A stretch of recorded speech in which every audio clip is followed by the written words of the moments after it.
Et bon, salut à tous, moi je m'appelle Jean-Michel. Je fais une petite vidéo suite à la découverte d'un super compte YouTube que j'ai vu, qui est représenté par Tristan, un mécanicien qui vit maintenant aux États-Unis, qui a une super chaîne que je recommande, qui fabrique des petits produits builders qui sont fabriqués en France. Enfin bon, on y reviendra plus tard. Donc moi je viens juste présenter mon petit atelier perso dans mon petit garage.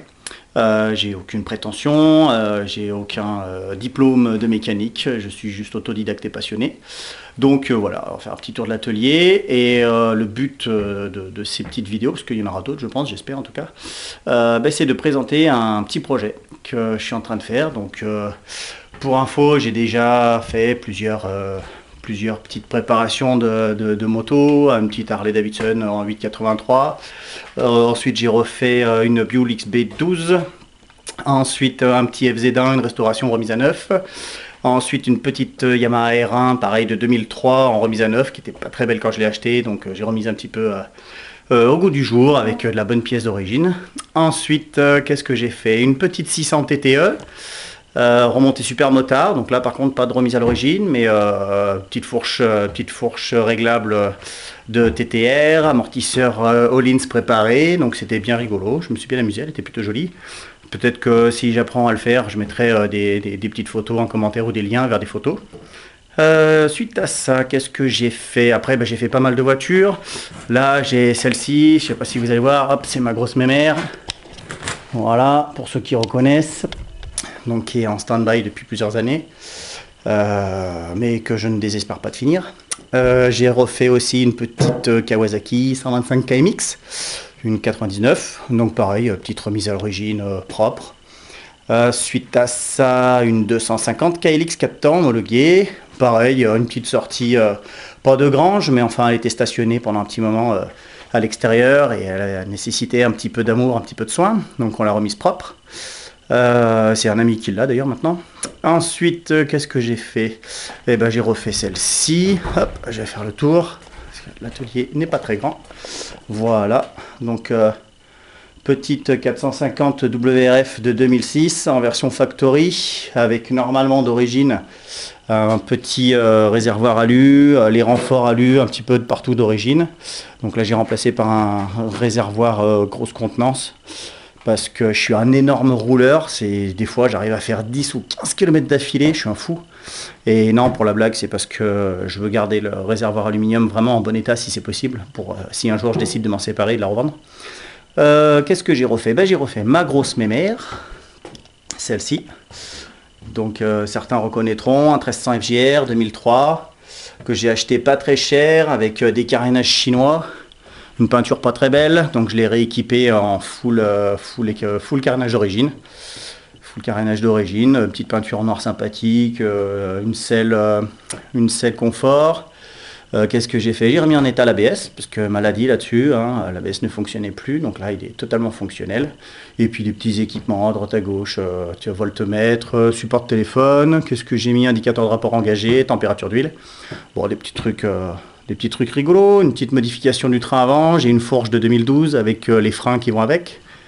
Et puis je crois que c'est à peu près tout sur celle-ci, ça m'avait pas mal occupé. Ouais, des petits rétros de 2008 aussi, 2008, 2010, 2011, 2012, je crois que c'est les mêmes. Donc voilà. Et donc ce qui nous concerne aujourd'hui, c'est elle. Donc petite 1200 FJ. Yep, si j'y arrive. Voilà. Petite 1200 FJ basique de 92, plutôt propre, avec ABS, qui ne fonctionne pas. Et donc j'ai acheté ça une misère, hein, ça vaut, elle a 91 000 km, je crois, 92. J'ai acheté ça 900 €, donc ça vaut pas grand chose. Elle est plutôt en bon état, elle est correcte. Les pneus sont en très bon état, mais ils ont 8 ans, donc autant dire qu'ils sont morts depuis 5 ans. Quoi d'autre pour l'instant? Je vais pas en dire de trop. J'ai déjà acheté quelques pièces et je vais attaquer le démontage. Donc je pense que le démontage, je vais le filmer en accéléré pour ceux que ça intéresse, je suis pas sûr. Et puis on va faire un petit tour de l'atelier vite fait. Donc là, une petite fraiseuse d'Amato, c'est un matériel chinois Voilà, vendu par des Italiens avec une visu 3 axes. Moi, ça me va très bien. De toute façon, j'ai aucune formation dans le domaine. Je m'amuse un petit peu, je fabrique de la pièce à droite à gauche. Ensuite, j'ai un petit tour Bernardo, pardon, un Hobby 500. Donc 500 mm entre pointes. Pareil, c'est pas ce qui se fait de mieux en termes de rigidité. Mais pour me fabriquer des petites cochonneries, des petites pièces à droite à gauche, pour ma grosse Subaru par exemple, j'en ai fabriqué un petit peu, je me suis bien amusé. C'était sympa. Une petite scie à ruban que j'ai modifiée pour la transformer en verticale. Après, qu'est-ce que j'ai? Ah, très important, la musique. Dans un atelier, si t'as pas de musique, et ben ça devient vite lourd. Ensuite, bon, il y a pas mal d'affaires. J'ai le scooter de ma fille. De l'autre côté, j'ai les motos de mon garçon, si j'ai des jumeaux. Un petit poste TIG. Un petit poste MIG. Un petit découpeur plasma. Rien d'extraordinaire, hein. C'est du matos qui est pas ouf. Mais pour ce que j'en fais moi, ça va déjà pas mal.